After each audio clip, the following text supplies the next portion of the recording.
Why you'll stay mediocre and not even know it. You aren't failing because you lack talent. You're failing because your brain has tricked you into loving the comfort of being just okay. If you feel like you're working hard but staying in the exact same place, you are trapped in the mediocrity loop, and most people never get out. Most of us believe mediocrity is a choice, but in reality, it's a silent infection. It's the gap between who you are and who you know you could be, bridged only by excuses that feel like logic. In this video, we're breaking down the psychological safety nets that are actually cages, the danger of the good enough plateau, and the one shift in perspective that separates the top 1% from the stagnant 99%. By the end of this, you'll know exactly which invisible habits are pinning you down. Mediocrity starts with a concept called adaptive comfort.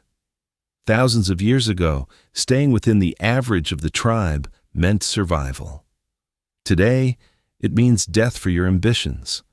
Imagine a man named Elias. Elias is fine. He has a decent job, a decent routine, and decent hobbies. He wants to be a world-class creator. But every time he sits down to work, a voice says, "You've done enough for today. You're better off than most people." This is the relative trap. We compare ourselves to the bottom 50% to feel superior rather than the top 5% to feel challenged.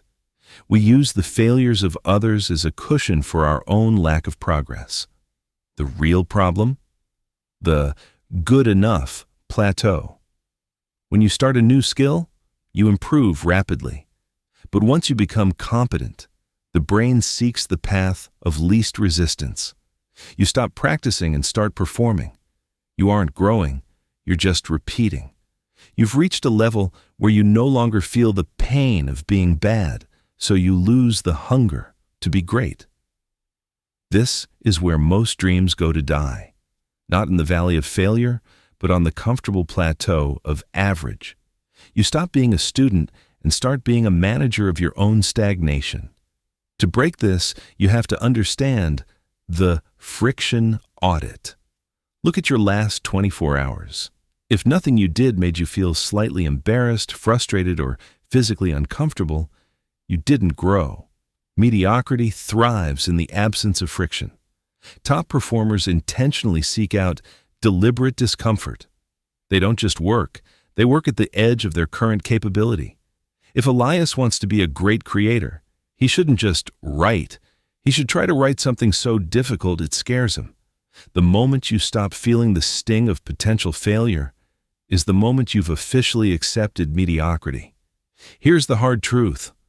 The world is designed to keep you average. Algorithms, social circles, and even your own biology want you to stay predictable and safe.